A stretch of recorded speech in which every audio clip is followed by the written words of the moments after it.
મારે કોઈ પીકું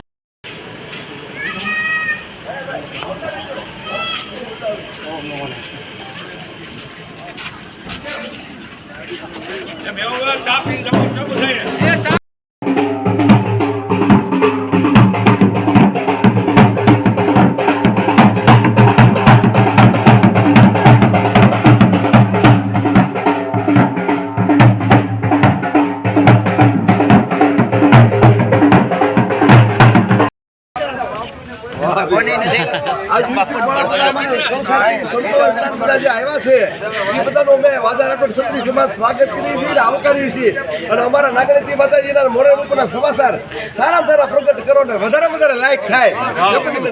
જય ગોપનાથ, જય સેવકી, જય સિયારામ, જય સિયારામ. ગાયત્રી મંદિર થી પધારેલા ધીરુ બાપુના દીકરા નિલેશભાઈ અને આપણા પૂંજારી જંગલ સાફ કર્યું છે પીપાઓ ધામ અને આપણી કથામાં એમને સેજલરાજ ફુલે વીરપુરની કથામાં બાપુની પ્રસાદ નોંધી પ્રસાદ 10 દિવસની આવી ત્યાં સુધી નો સાક્ષ. હાલો બાપુ આપણે સરપંચ છે. એ ભાઈ નો હે ભાઈ મયાભાઈ ના ખેતા લેતા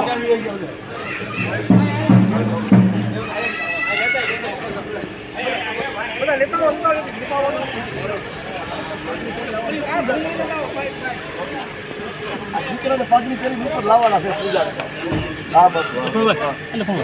પિથલપુર જવાનું આપણે બેન ને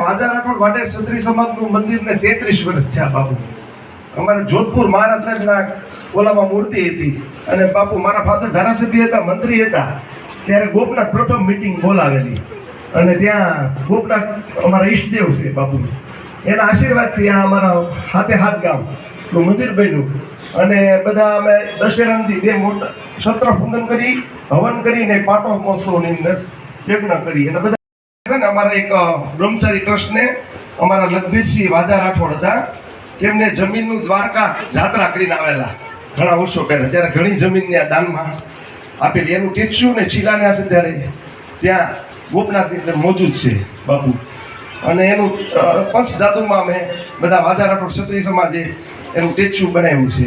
અને બાપુ અમારા પ્રમુખે ઘનશ્યામસિંહભાઈ ત્યાં અમારા વાજા રાઠોડ ક્ષત્રિય સમાજના પ્રમુખ છે, ગોપનાથના પ્રમુખ છે બાપુ. હું ટ્રસ્ટી છું ત્યાં અને અમારા સુદાનસિંહ રાઠોડ, અમે 3 ટ્રસ્ટીઓ ત્યાં સેવા આપીએ છીએ બાપુ.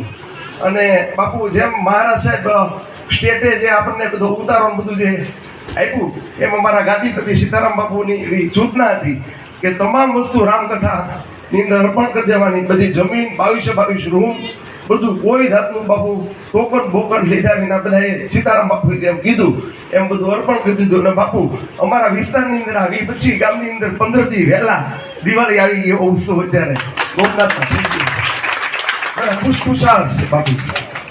અને બીજું બાપુ એક ટૂંકી વાત કરી દઉં કે ત્યાં અમારા 2 ટ્રસ્ટ છે, એક મોહન ટ્રસ્ટ અને એક બ્રહ્મચારી ટ્રસ્ટ. એ તો આપને ખબર હોય જે પેટીની મેન આવક આવે બાપુ એ બધી મોહન ટ્રસ્ટની અંદર જાય અને તમામ મંદિરનો પૂંજારીનો પગાર, થાળ ધરવાનો, લાઇટ બિલ ભરવાનું એ બધું આપણે બ્રહ્મચારી સીતારામ બાપુ ટ્રસ્ટ દ્વારા એવું છે. તો તમે એમ અમે તમારી રાહ જોતા હતા અને આ તમારું કામ પૂરું થયું. તાળીનું જણાવશું સ્વાગત છે.